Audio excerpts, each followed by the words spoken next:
امثال کی کتاب اس کا 7 باب۔ اے میرے بیٹے، میری باتوں کو مان اور میرے فرمان کو نگاہ میں رکھ۔ میرے فرمان کو بجا لا اور زندہ رہ، اور میری تعلیم کو اپنی آنکھ کی پتلی جان۔ ان کو اپنی انگلیوں پر باندھ لے، ان کو اپنے دل کی تختی پر لکھ لے۔ حکمت سے کہے تو میری بہن ہے، اور فہم کو اپنا رشتہ دار قرار دے، تاکہ وہ تجھ کو پرائی عورت سے بچائیں، یعنی بیگانہ عورت سے جو چاپلوسی کی باتیں کرتی ہے۔ کیونکہ میں نے اپنے گھر کی کھڑکی سے، یعنی چروکے میں سے باہر نگاہ کی، اور میں نے ایک بے عقل جوان کو نادانوں کے درمیان دیکھا، یعنی نوجوانوں کے درمیان وہ مجھے نظر آیا کہ اس عورت کے گھر کے پاس گلی کے موڑ سے جا رہا ہے، اور اس نے اس کے گھر کا راستہ لیا، دن چھپے شام کے وقت، رات کے اندھیرے اور تاریکی میں۔ اور دیکھو، وہاں اس سے ایک عورت آ ملی جو دل کی چلاک اور کسبی کا لباس پہنے تھی۔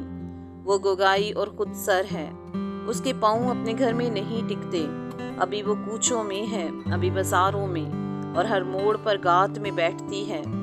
سو اس نے اس کو پکڑ کر چوما، اور بے حیا منہ سے اس سے کہنے لگی، سلامتی کی قربانی کے ذبیحے مجھ پر فرض تھے، آج میں نے اپنی نظریں ادا کی ہیں، اس لیے میں تیری ملاقات کو نکلی کہ کسی طرح تیرا دیدار حاصل کروں۔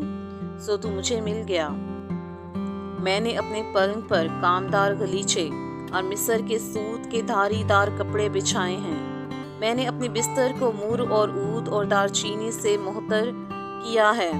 آ، ہم صبح تک دل بھر کر عشق بازی کریں اور محبت کی باتوں سے دل بہلائیں، کیونکہ میرا شوہر گھر میں نہیں، اس نے دور کا سفر کیا ہے۔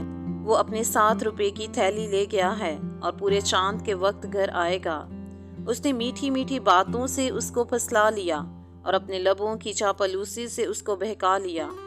وہ فوراً اس کے پیچھے ہو لیا، جیسے بیل ذبح ہونے کو جاتا ہے، یا بیڑیوں میں احمق سزا پانے کو، جیسے پرندہ جال کی طرف تیز جاتا ہے اور نہیں جانتا کہ وہ اس کی جان کے لیے ہے، حتیٰ کہ تیر اس کے جگر کے پار ہو جائے گا۔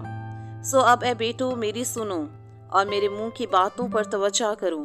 تیرا دل اس کی راہوں کی طرف مائل نہ ہو، تو اس کے راستوں میں گمراہ نہ ہونا، کیونکہ اس نے بہتوں کو زخمی کر کے گرا دیا ہے، بلکہ اس کے مقتول بے شمار ہیں۔